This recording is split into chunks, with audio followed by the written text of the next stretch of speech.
Hello friends, नमस्कार। मैं Nancy Gupta. Welcome to Shivam classes. Friend, आज हम पढ़ने जा रहे हैं लिंग, जिन्हें हम इंग्लिश में जेंडर कहते हैं।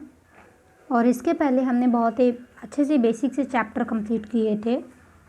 वर्णमाला, शब्द, शब्द शक्ति, वाक्य एंड विराम। ये सभी के सभी चैप्टर बहुत ही मोस्ट इम्पॉर्टेंट हैं। आप शिवम चैनल पर जाकर इन चैप्टर्स को रीड कर सकते हैं। चलिए फ्रेंड, अब हम पढ़ते हैं लिंग। सबसे पहले बात उठती है, लिंग होते क्या हैं, क्या होता है लिंग। तो लिंग का अगर शाब्दिक अर्थ अगर हम देखेंगे तो इसका अर्थ होता है निशान या चिन्ह, अर्थात संज्ञा के जिस रूप से किसी वस्तु की जाति का बोध हो तो उसे हम लिंग कहते हैं। अब फ्रेंड, आप ये सोच रहे होंगे कि जाति क्या होती है। मीन्स दैट हमें उस वर्ड से, उस संज्ञा से ये पता चले कि वो दी गई वस्तु या दिया गया व्यक्ति फीमेल है या मेल है। तो इसकी जाति के बारे में जब हम जान पाते हैं जिस शब्द के द्वारा, तो वो शब्द क्या कहलाता है, लिंग। तो हिंदी में फ्रेंड जो लिंग के प्रकार होते हैं वो क्या होते हैं, दो होते हैं। कौन? स्त्रीलिंग, पुल्लिंग। और संस्कृत में जो लिंग के प्रकार होते हैं वो तीन होते हैं, पुल्लिंग, स्त्रीलिंग और उभयलिंग। या इसे हम नपुंसक लिंग भी कहते हैं। तो फ्रेंड, सबसे पहले चलिए हम ये जानते हैं कि लिंग के प्रकार। तो लिंग के प्रकार में पहला पुल्लिंग, दूसरा स्त्रीलिंग। जैसा कि मैंने आपको पहले ही बताया कि संस्कृत में लिंग तीन प्रकार के होते हैं। पहला कौन सा? पुल्लिंग, सेम एज स्त्रीलिंग, सेम एज, डिफर क्या है, उभयलिंग। उभयलिंग में आते हैं वकील, मित्र, जज, शिक्षक, डॉक्टर। मीन्स दैट ऐसे लिंग जो मेल भी हो सकते हैं, फीमेल हो सकते हैं। एक वकील मेल भी हो सकता है, एक फीमेल भी हो सकती है। एक फ्रेंड, जज, टीचर, डॉक्टर, ये मेल एंड फीमेल दोनों हो सकते हैं, इसलिए इन्हें उभयलिंग में रखते हैं। अब उसके बाद में फ्रेंड, अब हम पढ़ते हैं पुल्लिंग क्या होते हैं।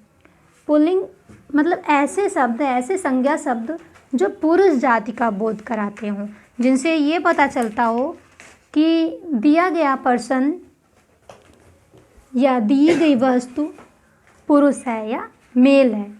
तो उदाहरण से समझेंगे, जैसे शेर, लड़का, पेड़, पत्ता आदि। ये सब क्या है?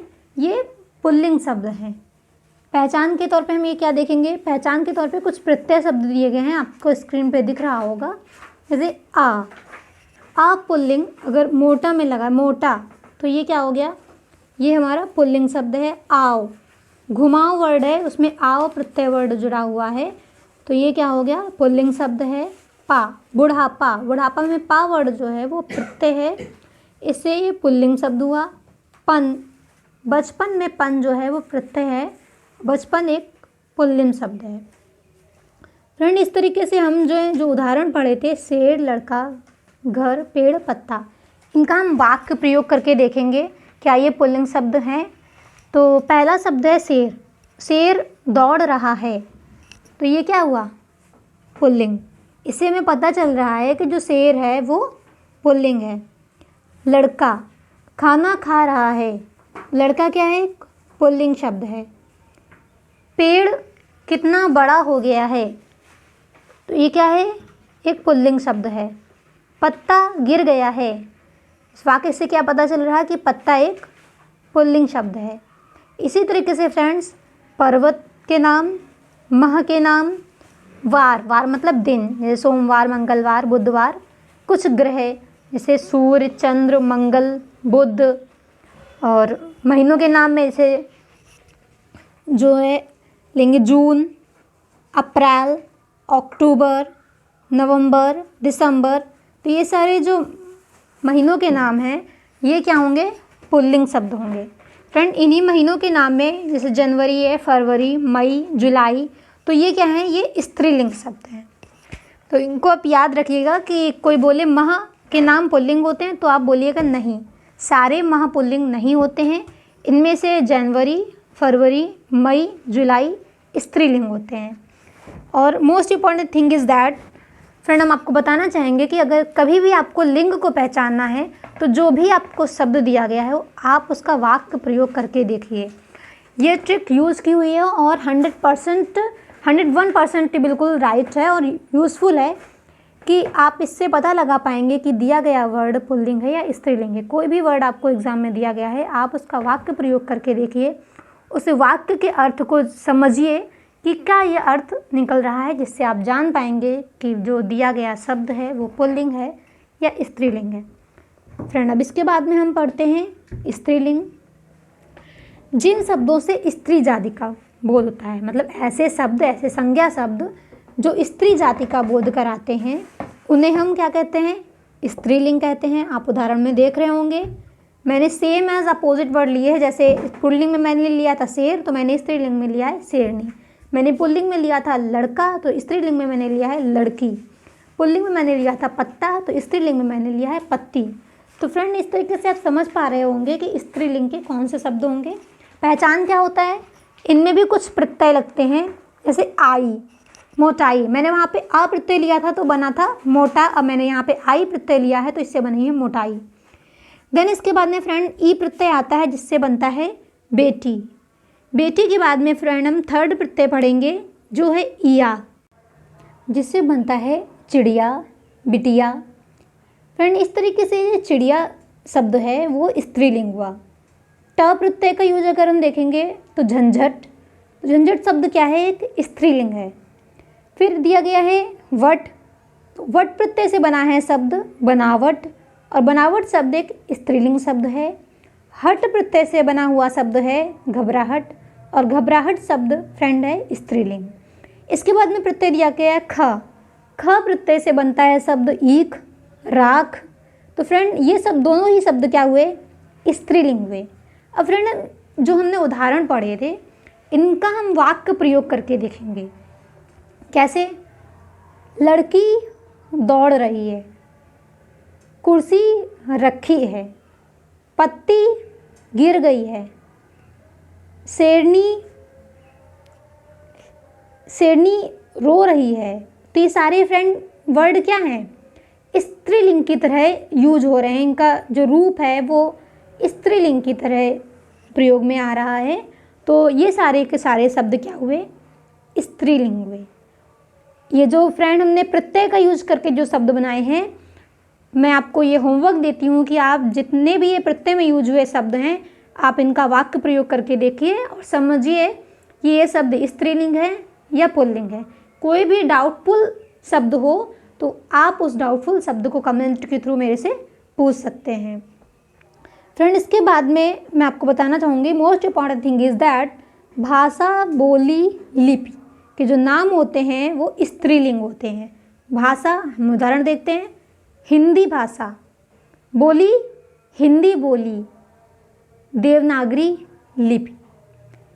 ऐसे बोल सकते हैं हिंदी भाषा, खड़ी बोली, देवनागरी लिपि। तो ये तीनों शब्द क्या हैं? स्त्रीलिंग हैं। तो किसी भी देश की भाषा, बोली या लिपि जो होती है वो स्त्रीलिंग शब्द होते हैं। फ्रेंड, इसके बाद में हमने कुछ महत्वपूर्ण पुल्लिंग व स्त्रीलिंग शब्द लिखे हैं। मैंने वैसे ट्रिक तो आपको बता ही रही है कि कभी भी आपसे लिंग, वचन या कारक के बारे में पूछा जाए तो मोस्ट इम्पॉर्टेंट जो ट्रिक है वो ये है कि आप उस शब्द को किसी भी वाक्य में प्रयोग करके देखिए, उसके अर्थ को समझिए, बस आप निकाल लेंगे कि ये शब्द स्त्रीलिंग है या पुल्लिंग है या किस वचन का है या इसमें कौन सा कारक यूज हो रहा है। तो फ्रेंड, कुछ महत्वपूर्ण पुल्लिंग व स्त्रीलिंग शब्द हैं।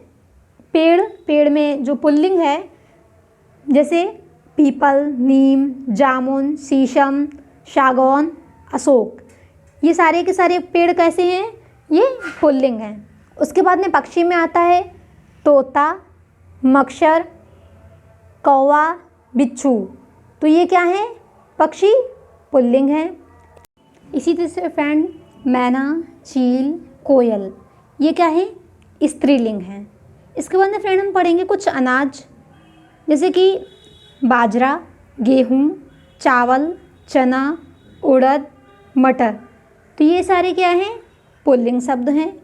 उसके बाद में दाल, मूंग, ये क्या है? स्त्रीलिंग है। इसके बाद में फ्रेंड द्रव्य, द्रव्य में सोना, तांबा, तेल, घी, ये क्या है? पुल्लिंग। स्त्रीलिंग में क्या है? चांदी। शरीर के अवयव में जैसे दांत, हाथ, मस्तक, कान, गला, ये क्या है? पुल्लिंग शब्द हैं। स्त्रीलिंग में जुबान, हथेली, हड्डी। इसके बाद में लास्ट में फ्रेंड एक नदी, नदी में सिंधु नदी, ब्रह्मपुत्र नदी, सोन नदी, समुद्र, पाताल, सरोवर, ये सारे शब्द कैसे हैं? पुल्लिंग। स्त्रीलिंग में गंगा, यमुना, सरस्वती, गोदावरी, ताप्ती। तो फ्रेंड ये जितने भी मैंने शब्द आपको बताए और इनका डिवीज़न करके मैंने आपको बता दिया कि कौन से पुल्लिंग हैं, कौन से स्त्रीलिंग हैं। जैसा कि मैंने आपको बताया कि आप वाक्य प्रयोग करके देखिए। मेरे इस ट्रिक को प्रूफ करने के लिए, खुद को सेटिस्फाइड करने के लिए आप जितने भी ये शब्द पुल्लिंग और स्त्रीलिंग में दिए गए हैं, आप इनका वाक्य प्रयोग करके देखिए और समझिए कि ये स्त्रीलिंग है या नहीं है। इस ट्रिक को अपनाने के बाद में, समझने के बाद ही आप हमारे चैनल को लाइक, शेयर एंड सब्सक्राइब करिएगा, ये मेरा आपसे प्रॉमिस है। सो फ्रेंड्स, हमारे साथ में जुड़े रहने के लिए, अपना इम्पॉर्टेंट सा टाइम हमें देने के लिए थैंक यू सो मच। आप स्वस्थ रहिए, मस्त रहिए और हमारे साथ जुड़े रहते रहिए और सफल होते रहिए। Thank you so much.